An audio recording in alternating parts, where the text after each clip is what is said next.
Welcome back बच्चों. I am your science teacher. Today our third lecture, गोलीय दर्पण, spherical mirror. सबसे पहली बात होती है गोलीय दर्पण होता क्या है. गोलीय दर्पण जो कांच के खोखले गोले होते हैं, मतलब कि होलो स्फीयर्स होते हैं इस तरह के.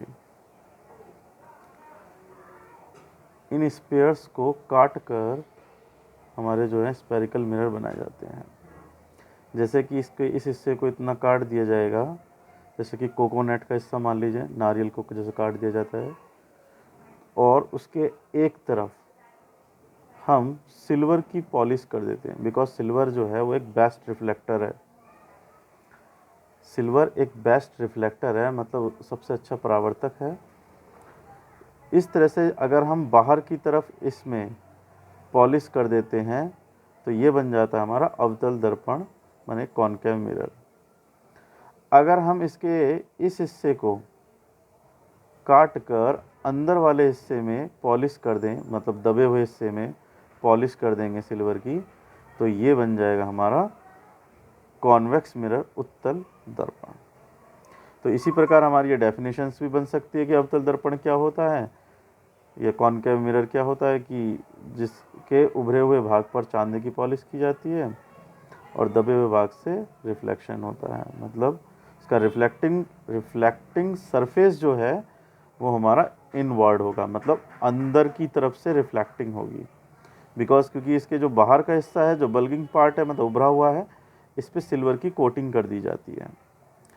अक्सर देखा जाता है सिल्वर बहुत महंगा होता है, तो इंस्टेड ऑफ सिल्वर हम एल्यूमिनियम की भी पॉलिश कर सकते हैं. इसी तरह हमारा उत्तल दर्पण है कॉन्वेक्स मिरर, जिसमें क्या होता है, इसका अपोजिट है ये. इसमें जो है इसके दबे हुए भाग पर चांदी की पॉलिश की जाती है. जो हमारा दबा हुआ भाग है इस पर चांदी की पॉलिश की जाएगी, और जो इसका उभरा हुआ भाग है, बल्गिंग पार्ट है, वहाँ पर रिफ्लेक्टिंग साइड होगा, मतलब यहाँ से रिफ्लेक्शन होगा. अगर हम यूज़ करने की बात करें तो अवतल दर्पण का यूज़ जैसे ज़्यादातर डेंटिस्ट लोग जो होते हैं, हमारे डेंटिस्ट जो दांत में कीड़े वगैरह देखने काम करते हैं, ज्वेलरी शॉप में भी होते हैं. आप शेविंग करने के लिए भी आप इसका इस्तेमाल कर सकते हैं, क्योंकि इसमें थोड़ा जो होता है हमारा जो भी इमेजेस होती है वो बड़ी नज़र आती है. और जबकि हमारा कॉन्वेक्स मिरर जो है, उत्तल दर्पण जो है, इसका इस्तेमाल साइड मिरर में किया जाता है. जो कार्स वगैरह हैं, बाइक हैं, इनके साइड मिरर में करते हैं. दूसरा जो चौराहे होते हैं, जो चौराहा होता है वहाँ पर भी इसका इस्तेमाल किया जाता है ताकि एक्सीडेंट को बचाया जा सके. ओके बच्चों, हम आगे बढ़ते हैं. हमारा जो टॉपिक है, आगे हमारा टॉपिक बच्चों है समतल दर्पण, जैसे हम प्लेन मिरर भी कहते हैं. We use the plane mirror in our home. हम लोग घरों में जो इस्तेमाल करते हैं अपने इमेजेस को देखने के लिए, वो हम प्लेन मिरर करते हैं. ये प्लेन मिरर बनता कैसे है, जैसे कि जो प्लेन ग्लासेस होते हैं, मतलब कांच होते हैं, उसके एक साइड क्या कर देते हैं हम, सिल्वर की पॉलिश. अभी जैसे मैंने आपको बताया सिल्वर की पॉलिश महंगी होती है, तो हम इसकी जगह एल्युमिनियम की पॉलिश को भी कर सकते हैं. और फिर इसके ऊपर हम क्या करते हैं, क्योंकि सिल्वर या एल्युमिनियम क्या है, हमारे मेटल्स हैं, माने धातु हैं, तो ये रस्ट हो सकते हैं. इन्हें रस्टिंग होने से बचाने के लिए, माने जंग खाने से बचाने के लिए, हम लोग इन पर रेड पेंट कर देते हैं ताकि ये रस्ट नहीं होते हैं. अब जो समतल दर्पण है आपका, प्लेन मिरर है, इसमें इमेजेस कैसे फॉर्म्ड होती है, बहुत इंपॉर्टेंट टॉपिक. इसमें एक छोटे छोटे क्वेश्चंस बन जाते हैं. जैसे कि आपका ये प्लेन मिरर है, यहाँ पर आपने कोई ऑब्जेक्ट माने वस्तु रखी है,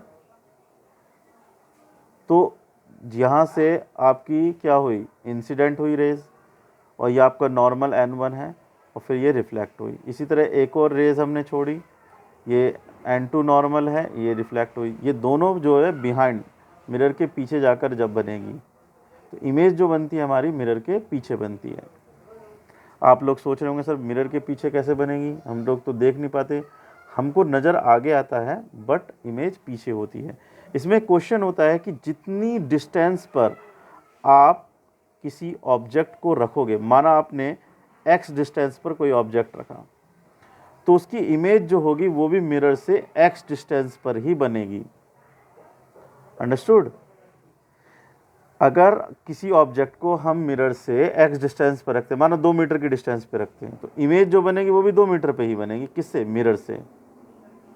सेम डिस्टेंस पर ही बनती है, सेम साइज ही होती है। आप मिरर के सामने खड़े होकर देखना, किसी चीज़ को रखकर अगर आप पीछे ले जाओगे तो आप देखना मिरर के अंदर भी वो चीज़ पीछे जा रही होती है, आप आगे लेकर आओगे तो वो भी आगे आती जाएगी।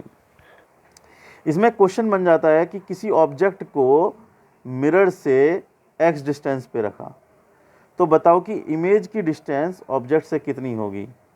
तो डिस्टेंस होगी हमारी इमेज की, x तो ये हो गई हमारी और प्लस x ये होगी, तो हमारी 2x हो गई।